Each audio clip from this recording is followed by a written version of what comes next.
How open is Coach McCarthy for in-game feedback like that from you guys? How do you start those conversations? I think they're open. I think it's not a long conversation. It's like, hey, almost like in passing, and then you let him digest it. At the end of the day, you don't want to cloud his mind because he got a lot, on his plate to be able to call a game in the first place.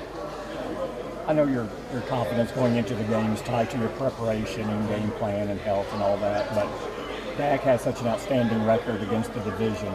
Does that give an added amount of confidence in division games when a guy's been through it in these particular matches? Absolutely, but at the end of the day, every year is a new year, right? And it's a big division game. Any division game is going to be big. So I think that you just continue to focus on the task at hand, do what you can throughout the week, and not make it too much, not make it more than it needs to be. Why do you feel like pre-snap motion was a huge emphasis against the Rams? Well, that's going to be a question you're going to have to talk to Coach McCarthy about. Yeah. How did it help you guys? I think it helped just to be able to change it up, show different looks, get the defense to think a little bit. You told us a couple of weeks ago about you just trusting the process. Yeah. As far as your own personal involvement in the offense during the games. Last couple of games, I should say, obviously gotten a whole lot more involved. So how is your confidence level now about how the process is going? I stay even keeled. Right? I just continue to go about my process. Come in, work hard, and when my opportunity comes, I take advantage of it. My confidence never shifted, one way or another, even early on in the season. At the end of the day, I'm just here to be able to help my team win. You're talking about not making it bigger than what it is. Some of the guys who were here and lost to San Francisco earlier kind of intimated that, well, maybe we put too much into that game for where it was in the season.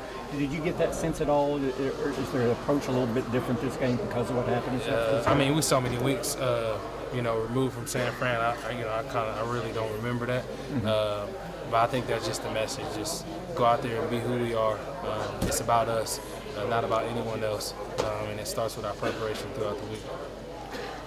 Does it help, I guess, because obviously after the game, a couple days after the game, everybody knows who lost to who played who, and all that kind of stuff. Does it help what has happened over the last couple of weeks with San Francisco, and even Philly dropping a game, maybe help you guys as a group gain more confidence getting back into this part? No, I don't think we're thinking about anyone else, whether they win or lose.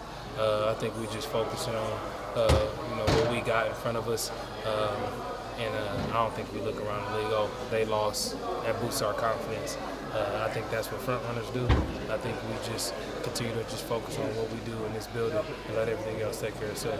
We talked to you a few weeks ago about when CD went public with his discomfort with his role. He's since, had it back-to-back bigger games. What's that been like for you, seeing him absorb that and then move forward? I think it's huge. I'll be the first one to always vouch. When A-Day gets the ball in his hand, we're a better offense. That's just the truth. And so it's just great to be able to see, expressing his frustration and backing it up. And I'm not shocked about it at all. The guy is special. I continue to expect that from him going forward. You've played in a lot of different divisions, experienced a lot of different divisional rivalries. What makes them great in your eyes? I think what makes them great is just really, the complete team. The way that they play on offense, the way they play on defense and special team. I think they get, the great front seven on both sides of the ball, and the guys in the back end playing at a high level. So I think just the fact that they've been a complete team, and that what makes them great. I look forward to the matchup. Sorry, talking about divisional rivalries just in general. What makes them great is just the history, I guess you could say, throughout the game of football. Brandin, the double move touchdown, was that something that you mentioned to Dak, or mentioned to Mike or anything? In passing. You thought? Just, coming off the field, but not really making too much about it. Like I said, he got a lot on his mind. I mentioned it to him, and at the end of the day, you got to make that decision. And was that set up? You guys run so many slants, obviously. Was that kind of? Oh, no, not set up from the slant, just set up from the way that it was playing.